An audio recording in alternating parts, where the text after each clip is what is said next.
Bueno, vamos con las preguntas de repaso de reumatología. Bueno, empezando con artritis reumatoide. Entonces, ¿qué es la artritis reumatoide? Es una enfermedad inflamatoria sistémica crónica que es de etiología desconocida, cuya diana van a ser los cartílagos sinoviales. ¿Cuál es el componente genético que causa susceptibilidad a la artritis reumatoide? Va a ser tener la presencia de HLA-DR4 y HLA-DR1, que son los que predisponen para artritis reumatoide. ¿Cuáles son los antígenos que van a dar protección o que disminuyen la susceptibilidad a la artritis reumatoide? Aquí serían el HLA-DR2, el DR5, el DR3 y el DR7. Entonces, los que dan susceptibilidad va a ser el DR4 y el DR1, y los que dan como un factor protector, digamos que son el DR2, el DR5, DR3 y DR7. Entonces, ¿cuál es la epidemiología de la artritis reumatoide? Afecta del 0,2 al 2% de la población, sobre todo a pacientes entre 30 y 50 años, y va a ser sobre todo con un predominio en mujeres de 3 a 1 y aumenta la mortalidad 2,26 veces. Entonces, es muy importante que se presenta sobre todo en los pacientes que tienen el HLA-DR4 y el HLA-DR1, y el tabaco es el principal factor de riesgo ambiental que se ha asociado con el desarrollo de artritis reumatoide.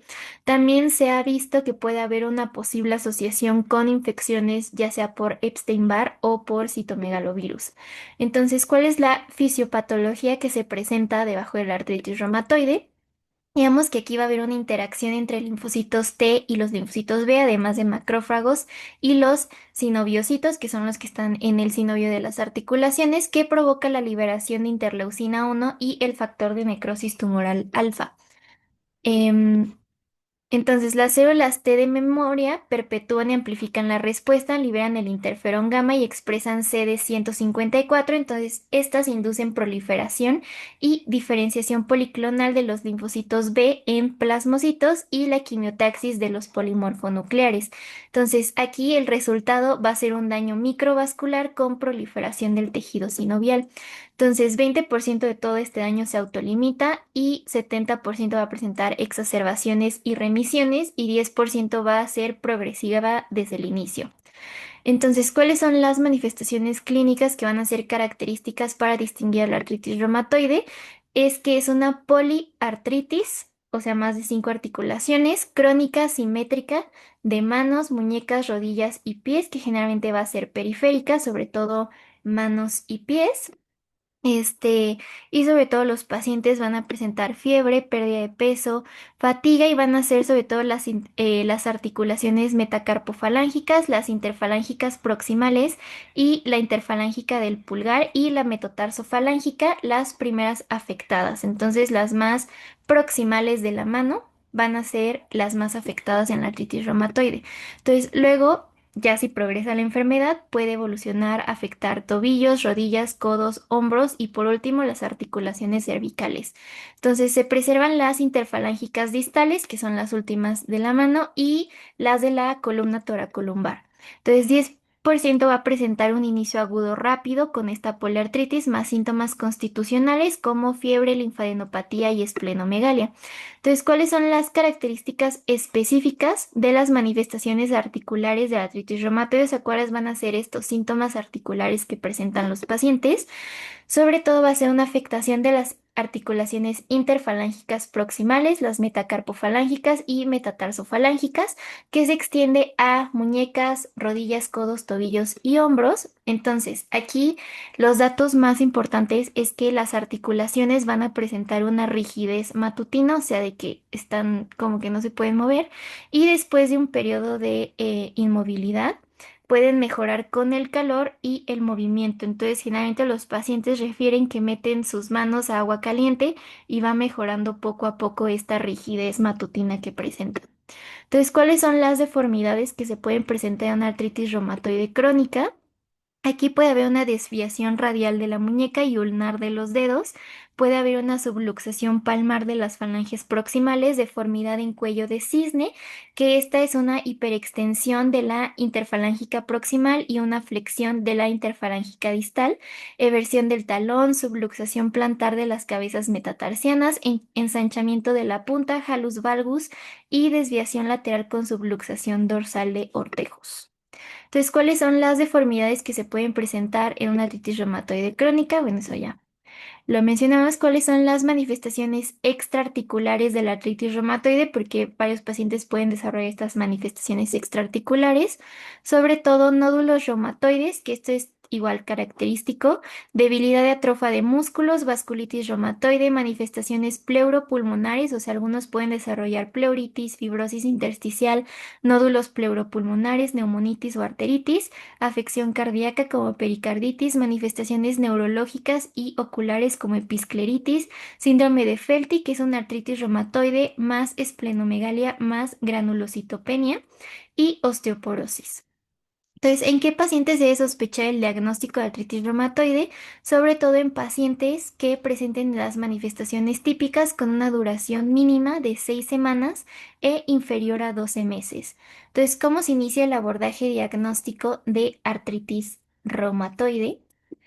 Se tiene que pedir el factor reumatoide, que el factor reumatoide es una IgM contra el FC de la IgG, y el antipéptido cíclico citrulinado, que es el más específico, y el tabaquismo puede dar un falso positivo del anti-CCP. También se tiene que pedir una biometría hemática, determinaciones de fosfatasa alcalina, creatinina, transaminasas hepáticas, velocidad de sedimentación eritrocitaria, proteína C reactiva, examen general de orina, y es muy importante ver las radiografías de las manos, sobre todo en proyecciones anteroposterior y oblicuas, también de pies, columna cervical, igual anteroposterior y lateral, y de tórax para evaluar las articulaciones. Entonces, ¿cuáles son los factores predictivos de una enfermedad persistente y erosiva en artritis reumatoide? O sea, ¿qué nos podría indicar esto? Sobre todo, todos estos factores se tienen que investigar de manera temprana, sobre todo que el paciente presente una rigidez matutina de más de una hora, generalmente no más de 30 minutos, artritis de más de 3 articulaciones, presencia de factor reumatoide y anticuerpos antipéptidos cíclicos citrulinado y evidencia radiográfica de erosiones óseas en manos y pies. Generalmente cuando se encuentran títulos elevados de factor reumatoide es que suele ser una enfermedad más erosiva de lo normal. ¿Cuál es la importancia de los anticuerpos antipéptidos cíclicos citrullinales que tienen un valor predictivo positivo del 100%? O sea, si están presentes, se confirma el diagnóstico de artritis reumatoide, por lo que em, pues su presencia en el contexto de que el paciente además tenga síntomas como inflamación articular corrobora el diagnóstico y su asociación con la presencia de factor reumatoide es un predictor de severidad. Generalmente el factor reumatoide no es diagnóstico, pero si está presente en la enfermedad es de severidad. Entonces, ¿cuál es el tratamiento específico para la artritis reumatoide? De primera línea se van a dar los AINES, que puede ser indometacina, ketorolaco, diclofenaco, naproxeno, generalmente para el dolor de las articulaciones, o se pueden dar en vez de COX-2, como celecoxib o etericoxib, dependiendo del contexto del paciente. Fármacos modificadores de la enfermedad y cuáles van a ser estos fármacos. Sobre todo depende, si el paciente no tiene factores de mal pronóstico, se puede dar metrotrexato de primera línea, o de segunda línea se puede dar hidroxicloroquina más sulfasalacina. Y si el paciente sí tiene factores de mal pronóstico, se da metotrexato más sulfasalacina o metotrexato más leflunomida o metotrexato más leflunomida más hidroxicloroquina. Entonces, si no hay respuesta al manejo inicial en 3 meses o hay progresión de los síntomas, o sea, no hay una mejoría como tal, se puede iniciar los anti-TNF-alfa como infliximab o adalimumab, y ya si no responde a los inhibidores de anti-TNF-alfa, se puede iniciar rituximab, que es un anti-CD20, o etanercept. Entonces, ¿cuáles son los factores de mal pronóstico? Aquí vamos a ver, dependiendo de si los tiene o no el paciente, el tratamiento que se le va a dar.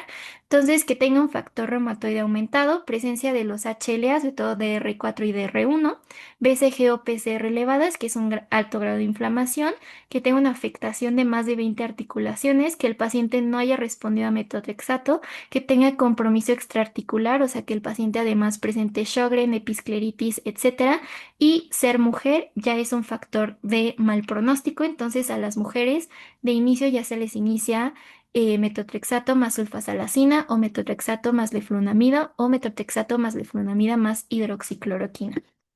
Entonces, ¿cuáles son otros fármacos que llegan a ser utilizados en el contexto de artritis reumatoide? Se puede dar el uso temprano de corticoides, generalmente intramusculares, para inducir la remisión inicial, disminuyendo la dosis hasta el mínimo efectivo o el retiro completo, pero no van a ser de primera elección.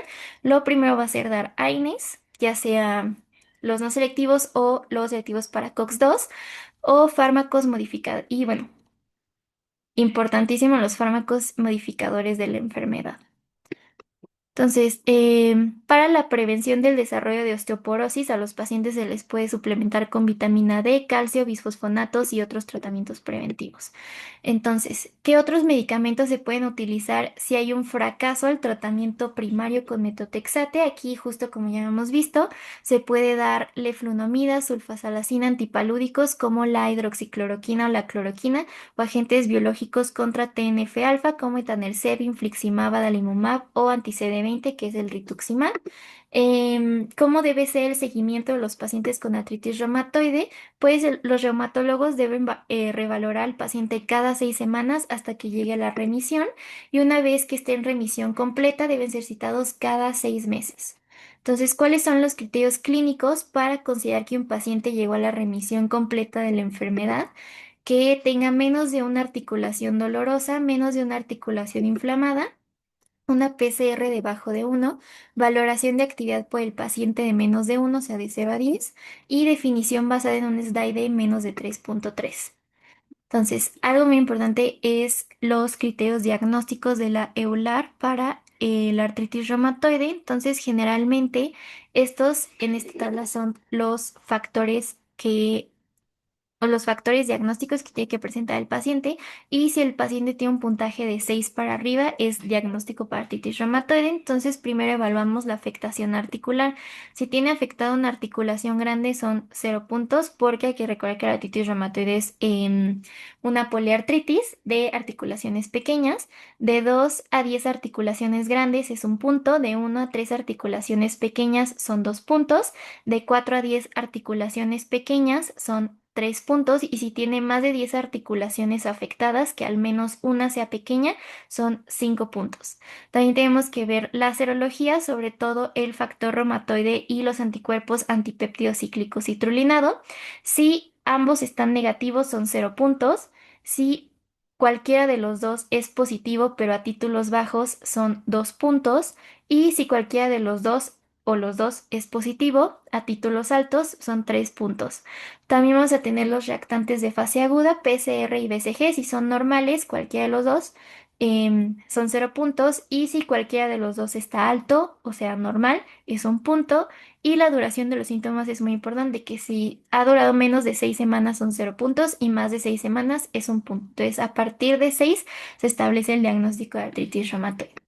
Entonces, ahora artritis idiopática juvenil. ¿Qué es la artritis idiopática juvenil? Es un grupo heterogéneo de padecimientos que inician antes de los 16 años, de etiología desconocida y tiene una incidencia de 1 en 1000 niños, que es la principal causa de discapacidad adquirida en la niñez y inicia como edema o dos de los siguientes: que haya calor en las articulaciones, movilidad limitada, sensibilidad y dolor a la movilización. Entonces, ¿cuáles son las causas postuladas que podrían desencadenar la artritis idiopática juvenil? Causas postraumáticas, ya sea exposición de antígenos propios previamente no expuestos, infecciosa o postinfecciosa, sobre todo por gram negativos, micoplasma, virus de la parotiditis y rubiola, inmunogenética y dentro de las causas inmunogénicas. ¿Cuál es el mecanismo fisiopatológico que puede desencadenar esta artritis idiopática juvenil? Pues que hay una disminución en la actividad de interleucina 4 e interleucina 10 con activación de los linfocitos B que van a producir autoanticuerpos dirigidos contra las proteínas no histónicas HMG1, HMG2 y HMG17, que esto lleva a la elevación de los anticuerpos antineutrófilos, o sea, la elevación de los ANCAs. Entonces, se ha encontrado también asociación con la expresión de HLA-DR4, que hay que recordar que es también una predisposición para artritis reumatoide. ¿Y cuál es la fisiopatología de las manifestaciones clínicas de la artritis idiopática juvenil?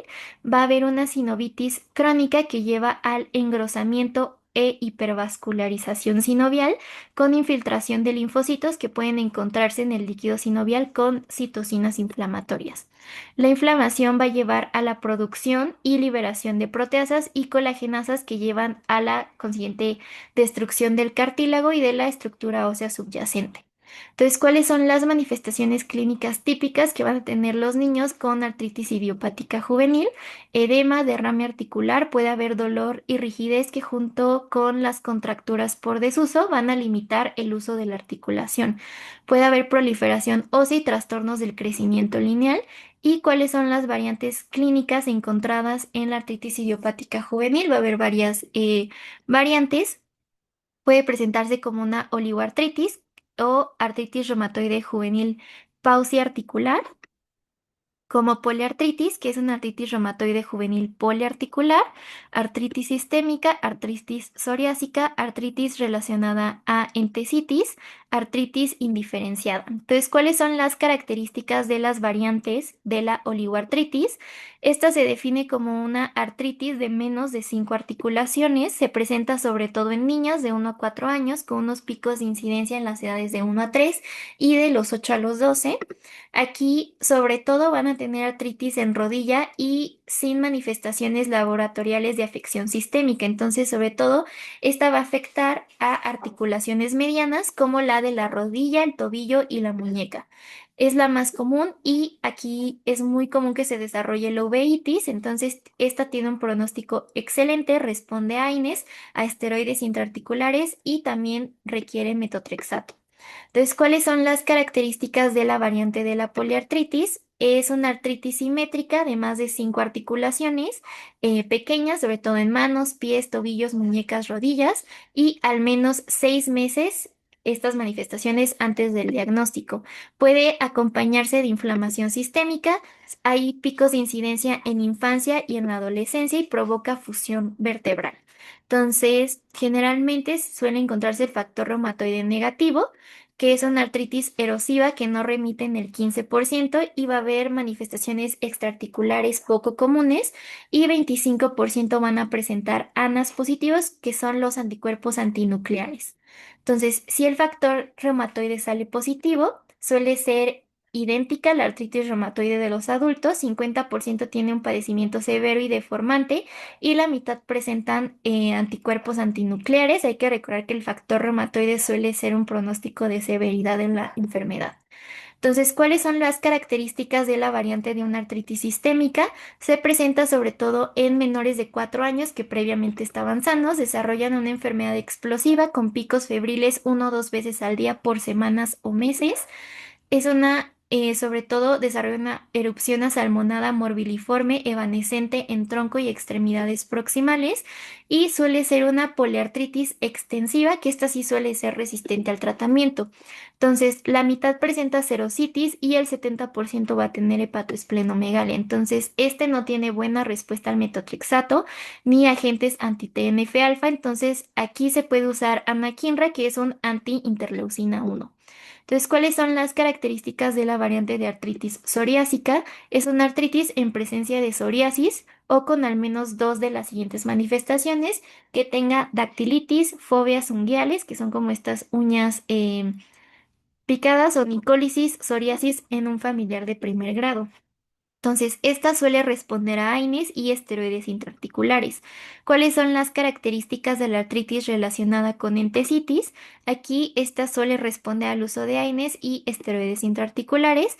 Puede haber artritis y entesitis o cualquiera en presencia de al menos dos de los siguientes, que haya una historia de sensibilidad en la articulación sacroiliaca, o sea, dolor lumbosacro, presencia de HLA-B27, inicio de artritis en varones de mayores de 6 años, uveitis anterior aguda. Entonces, ¿cuál es el tratamiento en general de las artritis idiopáticas juveniles?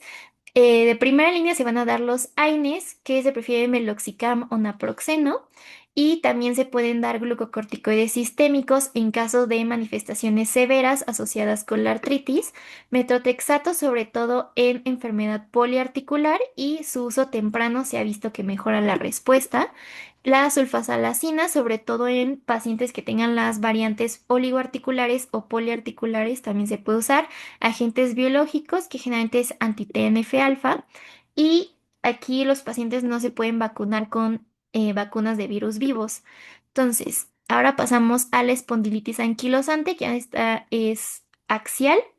¿Qué es la espondilitis anquilosante? Es un trastorno inflamatorio de causa desconocida que afecta primariamente el esqueleto axial, o sea, la columna vertebral, y frecuentemente articulaciones periféricas y estructuras extraarticulares. Entonces, ¿cuál es la epidemiología? Inicia en la segunda o tercera década de la vida, generalmente son hombres jóvenes. Afecta predominantemente a los varones de 2 a 3 a 1 y predomina de los 25 a los 30 años. Entonces, causa una mortalidad 1.5 veces mayor y tiene asociación con uveitis anterior. Entonces, ¿con qué gen se relaciona fuertemente la espondilitis anquilosante? Este es muy importante, el HLA-B27, que es el más importante para el desarrollo de espondilitis anquilosante. También puede haber grupo de genes de interleucina 1 en el cromosoma 2 y otras regiones, pero el más importante es HLA-B27.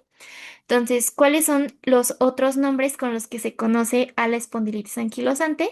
Que puede ser Marie-Strophe o enfermedad de Bechtereau. Entonces, ¿cuál es la actividad celular que predomina en esta enfermedad? La patogenia va a ser similar a la artritis reumatoide, o sea, una sinovitis con formación de panus, con un predominio de la actividad de los linfocitos Th2. Entonces, ¿cuál es el proceso fisiopatológico subyacente de la espondilitis anquilosante? Aquí el tejido granular inflamatorio se extiende por las fibras del anillo fibroso intervertebral y se calcifica progresivamente y forman los sindesmofitos que fusionan los cuerpos vertebrales. Entonces se van uniendo todas las vértebras y ya no tienen mucha movilidad. Entonces, ¿cuáles son las manifestaciones clínicas? Generalmente suele iniciar insidiosamente con dolor mate en la región lumbar baja o la glútea, acompañado de rigidez lumbar matutina que dura algunas horas, mejora con la actividad y vuelve después de periodos de inmovilidad. Entonces, los pacientes tienen que estar en actividad constante para no sentir este dolor y esta rigidez. Entonces, después de unos meses, el dolor suele ser persistente, bilateral con exacerbaciones nocturnas y sensibilidad ósea. Entonces, ¿cuáles son manifestaciones extraarticulares que se pueden llegar a presentar en la espondilitis anquilosante? La más frecuente es la uveitis anterior, que puede ser unilateral con dolor, fotofobia y epífora, y algunos pueden presentar inflamación colónica o ileal, insuficiencia aórtica, bloqueo AV de tercer grado o prostatitis. Entonces, ¿cuáles son los criterios que se utilizan para el diagnóstico de espondilitis anquilosante? Aquí se utilizan los criterios de Nueva York modificados, que se establece el diagnóstico con un criterio radiológico y al menos un criterio clínico. Entonces, los criterios clínicos que vamos a tener, que sea un dolor lumbar y rigidez mayor de 3 meses de duración que mejora con el ejercicio, es un dolor inflamatorio, pero no se alivia con el reposo. Va a haber reducción de los movimientos de la columna lumbar en los planos sagital y frontal y reducción de la expansión torácica con respecto a los valores normales por edad y sexo, que suele ser menos de 2.5 centímetros. Y vamos a tener los criterios radiológicos, que sea una sacroileitis bilateral, al menos grado 2, sacroileitis unilateral que sea grado 3 o 4. Y bueno, ¿qué estudio de imagen es recomendado solicitar en el primer nivel de atención ante sospecha de espondilitis anquilosante? Aquí pues se necesitan las radiografías del esqueleto axial, ya sea sobre todo de las articulaciones sacroiliacas, de cadera, columna lumbar y columna cervical. Entonces se puede ver la erosión subcondral de las sacroiliacas y hay unas lesiones que se conocen como lesiones de Romanos, que son lesiones tempranas en la parte anterior de los cuerpos vertebrales que se llegan a ver en la TAC. También tenemos el signo de la daga, que es cuando se calcifica el ligamento supraespinoso y los interespinosos en la radiografía. Entonces, ¿cuál es el tratamiento inicial recomendado para la espondilitis anquilosante? Aquí, de primera línea van a ser los AINES y generalmente suele ser el tratamiento con el que se deja a los pacientes de mantenimiento. Sobre todo se puede dar naproxeno hasta 500 miligramos 2 veces al día o ibuprofeno hasta 800 miligramos 3 veces al día, aunque también se pueden usar indometacina, naproxeno, diclofenaco o los selectivos para COX-2. También se pueden dar Bueno, generalmente solo se dan AINES porque los antirreumáticos modificadores de la enfermedad no están indicados. Generalmente no se ve mejoría con estos modificadores de la enfermedad, entonces algunos pacientes mejoran simplemente con AINES. La sulfasalacina solo se recomienda en caso de que ya haya una afectación periférica y otras manifestaciones extraarticulares como uveitis. Entonces, si el paciente solo tiene la afectación axial, se puede dar AINES. Y si ya tiene una manifestación extraarticular o afectación periférica, se inicia la sulfasalacina. Entonces, si hay una respuesta inadecuada con dos AINES diferentes consecutivos, se sugiere ya iniciar con los inhibidores de TNF-alfa como infliximab, adalimumab o etanercept. Entonces, ahora pasamos a la artritis psoriásica. ¿Qué es la artritis psoriásica? Es una artritis que se desarrolla en el 5 al 7% de los pacientes que tienen psoriasis. Entonces, ¿cuál es la edad de inicio de la artritis psoriásica? Oscila entre los 30 a los 55 años y no tiene diferencias entre los sexos. Entonces, ¿cuáles son las asociaciones genéticas que se presentan en la artritis psoriásica? Generalmente el más importante, como en la psoriasis, son los alelos HLA-CW6, HLA-B39 y también se ha visto asociación con el HLA-B27. Entonces, ¿cómo puede clasificarse la artritis psoriásica dependiendo del curso clínico que tome? Generalmente se utilizan los criterios de Moll y Wright. Entonces, si es una oligoartritis asimétrica, afecta sobre todo articulaciones grandes y pequeñas, puede encontrarse dactilitis y va a ser la forma más común en un 30-50% de los casos. Y puede haber una afectación selectiva de articulaciones interfalángicas distales del 10 al 15% y se va a ver una distrofia unguial asociada. También puede ser una poliartritis simétrica que simula la artritis reumatoide del 15 a 30% y va a haber ausencia de factor reumatoide y ausencia de los nódulos reumatoides. Y puede haber una espondilitis psoriásica, que este es del 20% de los 50% que van a ser portadores del HLA-B27. Entonces, también puede desarrollarse una artritis mutilante, que este solo en el 5% de los casos, que es una artritis erosiva, estructura que afecta articulaciones pequeñas y puede asociarse a deformidad y discapacidad significativas. Entonces, ¿cuál es el tratamiento para artritis psoriásica? Aquí generalmente los pacientes reciben tratamiento agresivo contra la psoriasis, siendo útiles sobre todo los inhibidores de anti-TNF-alfa, infliximab, adalimumab, etanercept, golimumab. Entonces, ahora la artritis reactiva. ¿Qué es la artritis reactiva? Previamente se conocía como síndrome de Reiter. La artritis reactiva es una artritis aséptica que ocurre de forma subsecuente a una infección extraarticular. Típicamente suele ser de los tractos gastrointestinal por Salmonella, Yersinia enterocolítica, Shigella flexneri, Campylobacter jejuni o una infección genitourinaria por Clamidia trachomatis. Entonces, ¿cuál es la patogenia relacionada con esta artritis reactiva?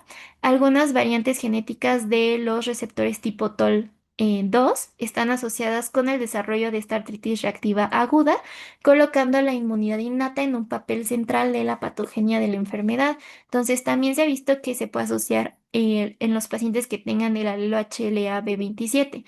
¿Cuáles son las manifestaciones clínicas que nos indicarían artritis reactiva? Sobre todo es una artritis que comienza 1 a 3 semanas después de haber tenido esta infección y es importante recordar que las infecciones son gastrointestinales o genitourinarias. Entonces, se presenta sobre todo con una tríada que va a ser conjuntivitis o uveitis más uretritis o cervicitis más la artritis como tal. Entonces, suele ser una oligoartritis asimétrica con predilección por las extremidades inferiores, o sea, rodillas, tobillos, pies, y la entesitis puede presentarse como una inflamación del tendón de Aquileo o fascitis plantar. También puede haber dactilitis con dedos en forma de salchicha y sacroileitis. Entonces, ¿cuáles son las manifestaciones extraarticulares que se pueden presentar en una artritis reactiva? Uretritis, que va a ser una descarga uretral o disuria y balanitis circinada, cervicitis, conjuntivitis dolorosa bilateral, lesiones mucocutáneas, que son úlceras. Entonces, ¿cuáles son los hallazgos radiológicos identificados en una artritis reactiva? Aquí vamos a ver un edema de tejidos blandos y osteopenia yuxtaarticular. Vamos a ver articulaciones periféricas con áreas de periostitis y neoformación ósea. Y en la fase crónica pueden encontrarse los sindesmofitos. Entonces, ¿cuál es el tratamiento de primera elección para una artritis reactiva? Sobre todo se van a dar AINES a dosis antiinflamatoria, como por ejemplo naproxeno 500 miligramos 2 o 3 veces al día, diclofenaco 50 miligramos 3 veces al día o indometacina 50 miligramos 3 veces al día. También se pueden dar corticoides intraarticulares para los que no respondan a los AINES, que suelen ser la segunda línea, o corticoides sistémicos en dosis baja para los que no hayan respondido a AINES ni a los corticoides intraarticulares, que generalmente se prefiere prednisona 20 miligramos al día. La sulfasalacina en casos de cuando no funcionan los AINES al menos 4 semanas y requieren terapia continua con corticoides sistémicos durante más de 3 a 6 meses, es cuando podemos iniciar la sulfasalacina. Entonces, si no responden a nada, se puede sustituir todo el tratamiento por un anti-TNF alfa como infliximab o adalimumab. Y bueno, ahora pasando a la artritis enteropática, pues ¿qué es la artritis enteropática? Es una artritis relacionada con la enfermedad de Crohn o con la colitis ulcerativa crónica inespecífica, o sea, con CUSI. Entonces, ¿en qué pacientes se encuentra más esta artritis periférica? Se encuentra más en pacientes con otras manifestaciones extraintestinales como eritema nodoso o iritis. ¿Cómo es la artritis de la artritis enteropática? Es típicamente una poliartritis erosiva, no inflamatoria con predilección por las articulaciones grandes. ¿Y cuáles son las variantes genéticas relacionadas con la artritis enteropática? Hay una susceptibilidad genética relacionada con las variantes de IL-23R. Y bueno, ahora pasamos al lupus eritematoso sistémico. ¿Qué es el lupus eritematoso sistémico? Es una enfermedad autoinmune, inflamatoria y sistémica que igualmente es de etiología desconocida, en la que autoanticuerpos e inmunocomplejos ocasionan la destrucción de células y tejidos, y pues suele ser sistémica con afectación de riñones, piel, mucosas, articulaciones, pulmón, cerebro, corazón y pues hematológicas. Entonces, ¿cuál es la epidemiología del lupus eritematoso sistémico? Tiene una prevalencia de 20 a 150 casos por cada 100.000 habitantes. Afecta principalmente a las mujeres, en mayor proporción hasta en el 90% de los casos, con una relación 9 a 1. Sobre todo van a ser mujeres jóvenes en edad reproductiva. 65% de los casos inician entre los 16 y 55 años, 20% antes de los 16 y 15% después de los 55. Entonces, la edad media al momento del diagnóstico va sobre todo entre los 37 y los 50 años en las mujeres. Entonces, ¿cuáles son factores genéticos que se pueden relacionar con el lupus? Sobre todo si han relacionado a deficiencias del complemento C1Q, que este es para eliminar células apoptóticas del C4A, C4B y el C2. Entonces, también se ha visto la presencia del gen TREX1 mutado y algunos factores predisponentes. Aquí, a diferencia de los que causan protección para artritis reumatoide, van a ser predisponentes para lupus, sobre todo el HLA-DR2 y el HLA-DR3, que aumentan al doble el riesgo de presentar la enfermedad.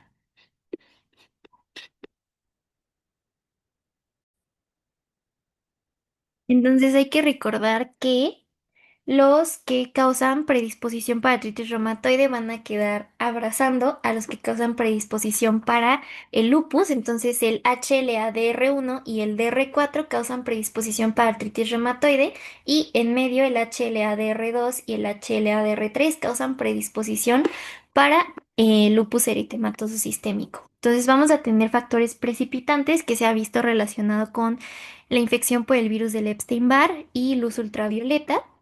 ¿Y cuáles son los factores hormonales que se han relacionado con la presencia de lupus? Que es justo por esto que se cree que se da más en mujeres. Entonces, hay una evidencia sustancial de la función inmunorreguladora del estradiol, testosterona, progesterona y hormonas hipofisiarias como prolactina. Entonces, se ha visto que las hormonas van a modular la incidencia y la gravedad del lupus eritematoso sistémico. Entonces, ¿cuáles son las anomalías inmunitarias que pueden predisponer a padecer el lupus? Generalmente tienden a producir más anticuerpos anti-ADN bicatenario, y se cree que este es por una pérdida de autotolerancia del cuerpo, por lo que no son tolerantes a sus autoantígenos y en consecuencia desarrollan una respuesta inmune exagerada. Entonces, ¿cuáles son los factores ambientales que pueden predisponer al desarrollo de lupus? Sobre todo se ha visto infecciones por tripanosomiasis, micobacterias o el virus de Epstein-Barr que pueden justo inducir estos anticuerpos anti-ADN bicatenario.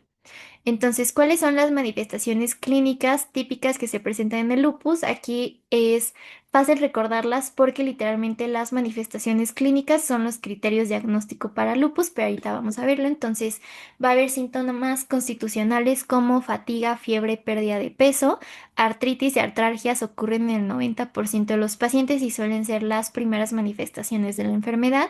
La mayoría van a presentar lesiones en la piel y mucosas, que se puede ver una lesión cutánea facial como erupción en alas de mariposa, que es un eritema con distribución malar que suele aparecer después de haber tenido una exposición al sol. Afectación cardiovascular que puede ser pericarditis, endocarditis de Lippmann-Sachs, sistema de conducción o arterias coronarias. También se presenta el fenómeno de Raynaud o vasculitis, angina microvascular y enfermedad tromboembólica, compromiso renal que es evidente en el 40% de los pacientes, ya sea como un síndrome nefrítico, nefrótico, nefritis tubulointersticial o trombosis de la vena renal. También síntomas gastrointestinales como esofagitis, pseudoobstrucción intestinal, enteropatía perdedora de proteínas, hepatitis lúpica, pancreatitis aguda, vasculitis o isquemia mesentérica y peritonitis. También pueden desarrollarse manifestaciones pulmonares como pleuritis, neumonitis, enfermedad pulmonar intersticial, hipertensión pulmonar, síndrome de contracción pulmonar o hemorragia alveolar. Y también puede haber compromiso neuropsiquiátrico, que esto también suele ser muy común en el lupus, como disfunción cognitiva, síndromes cerebrales, delirio, psicosis, convulsiones, dolor de cabeza y o neuropatías periféricas. También vamos a encontrar anomalías hematológicas como anemia crónica o hemolítica, leucopenia y trombocitopenia. Entonces, ¿cuáles son los criterios diagnósticos de lupus? Aquí vamos a necesitar que haya 4 de los 17 criterios y tiene que haber al menos uno inmunológico y uno serológico. Bueno, físico, entonces, clínicos. Entonces, o necesitamos uno clínico más uno inmunológico mínimo y o que el paciente tenga una nefritis comprobada por biopsia que indique lupus, ahí ya directamente se hace el diagnóstico de lupus sin importar los otros criterios. Entonces, dentro de los criterios clínicos van a ser igual las manifestaciones, que sea un lupus cutáneo agudo, que generalmente esto suele ser el eritema malar que vemos en las mejillas de los pacientes, lupus cutáneo crónico, que suele ser el lupus discoide, úlceras orales o nasales que suelen ser indoloras en el paladar, alopecia no cicatrizal, sinovitis que comprometa dos o más articulaciones con derrame, dolor y rigidez matutina de más de 30 minutos, serositis, ya sea pleuritis o pericarditis, que haya una afectación renal, ya sea porque vemos la relación proteínas-creatinina en 24 horas que presente 500 miligramos de proteínas o presencia de cilindros eritrocitarios, que haya afectación neurológica, anemia hemolítica, leucopenia o linfopenia, trombocitopenia. Y ahora pasamos a los criterios inmunológicos, que generalmente van a ser los del laboratorio que vamos a ver, que haya anticuerpos antinucleares por arriba del rango de referencia, anti-DNA de doble cadena, anti-Smith, anticuerpos antifosfolípidos, cualquiera de anticuerpos antifosfolípicos, ya sea anticoagulante lúpico, BDR falso positivo, anticardiolipinas en concentraciones medias o altas, ya sea IgA, IgG o IgM, antibeta 2 glicoproteína 1, ya sea IgA, IgG o IgM, cualquiera de estos, hipocomplementemia, o sea que los valores de complemento estén disminuidos porque se están consumiendo muy rápido, o CUMS directo positivo en ausencia de hemólisis. Entonces, ¿cuál es el anticuerpo que va a ser más específico para lupus? Específico va a ser el anti-Smith en un 97% y el más sensible para detectar lupus van a ser los ANAS, sobre todo en una relación 1:40 en un 98.4%. Entonces, ¿cuáles son las intervenciones no farmacológicas recomendadas para lupus eritematoso sistémico? Se tiene que dar sí o sí protección solar, que se tiene que evitar completamente porque justo la exposición a la luz ultravioleta puede exacerbar la enfermedad. Dejar de fumar, dieta sana y equilibrada, ejercicio regular y medidas para promover la salud ósea. Entonces, ¿cuáles son las intervenciones farmacológicas recomendadas para lupus? Para cualquier grado se recomienda de primera línea la hidroxicloroquina en dosis de 5 miligramos por kilogramo por día. Y los corticoides también deben reducirse la dosis de mantenimiento a menos de 5 miligramos al día, que la elección suele ser la prednisona. Entonces, ¿cuál es el manejo farmacológico en una enfermedad leve de lupus eritematoso sistémico? En la enfermedad leve solo se da hidroxicloroquina y algunos pueden requerir el uso a corto plazo de AINES. La enfermedad cutánea localizada se puede tratar con corticoides tópicos o inhibidores de la calcineurina. Entonces, ¿cuál es el manejo farmacológico en la enfermedad moderada de lupus? Que haya una enfermedad significativa que no amenaza ningún órgano vital. Generalmente aquí se da sobre todo hidroxicloroquina, más tratamiento a corto plazo con corticoides de 5 a 15 miligramos de prednisona y pues se va bajando paulatinamente la dosis y a menudo se agrega un agente inmunosupresor ahorrador de corticoides como azatioprina, metotrexato, micomofetil, micofenolato y belimumab. Entonces, ¿cuál es el manejo farmacológico en una enfermedad grave de lupus? Una enfermedad grave de lupus es cuando ya hay una afectación de un órgano vital. Entonces, sobre todo sistema nervioso central o renal, ya nos indica un lupus grave. Entonces, aquí de primera línea no vamos a usar hidroxicloroquina. Aquí tenemos que dar una terapia inmunosupresora intensiva, que es nuestra terapia de inducción, que van a ser dosis altas de corticoides, sobre todo 1 a 2 miligramos por kilogramo día, sobre todo de prednisona, o pulsos intravenosos de metilprednisolona solos. O se puede agregar el uso de inmunosupresores, ya sea ciclofosfamida intravenosa, mofetil micofenolato o rituximab. Entonces, la terapia de mantenimiento, aquí ya vamos a ir reduciendo los niveles de corticoides. Entonces, ¿cuál es el tratamiento de lupus concomitante con síndrome antifosfolípidos? Deben tratarse los fenómenos trombóticos con antagonistas de la vitamina K a largo plazo. Y bueno, pasando específicamente a la nefritis lúpica, que es algo muy común en los pacientes con lupus. ¿Cuándo puede ocurrir una nefritis lúpica? Sobre todo ocurre en el 50-70% de los pacientes que tienen lupus, generalmente dentro de los 5 años después del diagnóstico, y se da más en personas afroamericanas, hispanas y asiáticas en edades jóvenes y en el sexo masculino. Entonces, ¿cuáles son los datos clínicos encontrados en la nefritis lúpica? Generalmente se encuentra proteinuria, hematuria microscópica y leucocituria. La hipertensión suele ser común y puede ser grave, entonces aquí vamos a encontrar resultados positivos para anticuerpos antinucleares y anti-ADN bicatenario con concentraciones bajas del complemento, sobre todo de C3 y C4, porque se están usando mucho en el lupus. Entonces, ¿cuál es el estándar de oro para el diagnóstico de la nefritis lúpica? Aquí sí o sí el estándar de oro va a ser una biopsia renal. ¿Cómo se clasifica la nefritis lúpica dependiendo de los resultados que obtengamos de la biopsia renal? Aquí vamos a tener la clase 1, que también se conoce como mesangial mínima, que aquí solo hay una afectación al mesangio. La clase 2, que es la mesangial proliferativa, que se ve proliferación en el mesangio. La clase 3, que es la focal, que aquí va a haber una hipercelularidad capilar, necrosis y microtrombos inmunes, pero en menos del 50% de los glomérulos. Vamos a tener la clase 4, que es la difusa, que aquí es igual que la clase 3, con hipercelularidad capilar, necrosis, microtrombos inmunes, pero con una afectación de más del 50% de los glomérulos. Y la clase 5 va a ser la membranosa y la clase 6 es una esclerosante avanzada con una afectación de más del 90% de los glomérulos con esclerosis. Entonces, ¿cómo se suele ver la microscopía con inmunofluorescencia en la nefritis lúpica? Aquí vamos a ver un depósito glomerular de IgG, IgM, IgA y del complemento sobre todo C1q y C3, que se llama patrón Full House, por todos estos complejos que se pueden ver.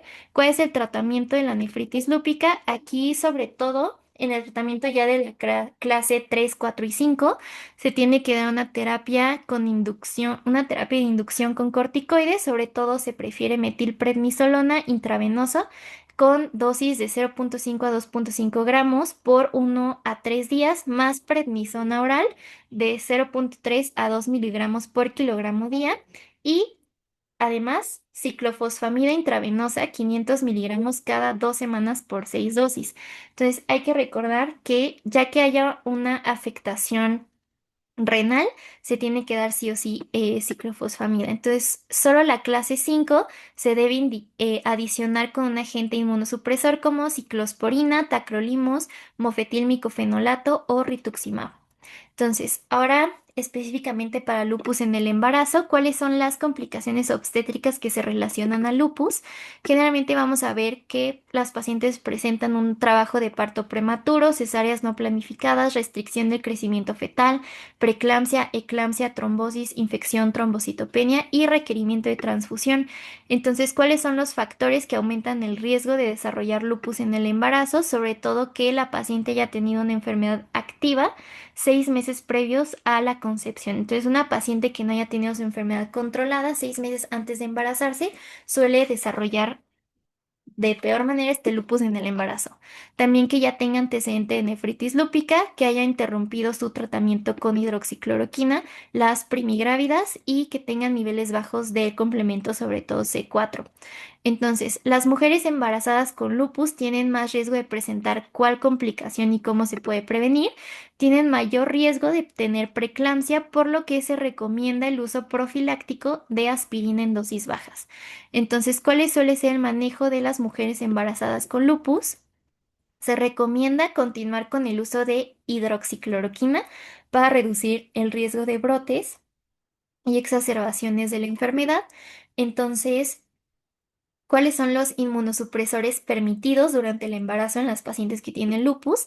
Sobre todo AINES, antes de las 32 semanas, glucocorticoides, azatioprina y tacrolimus. Entonces, ¿cuál es la complicación más grave de lupus que presentan los recién nacidos?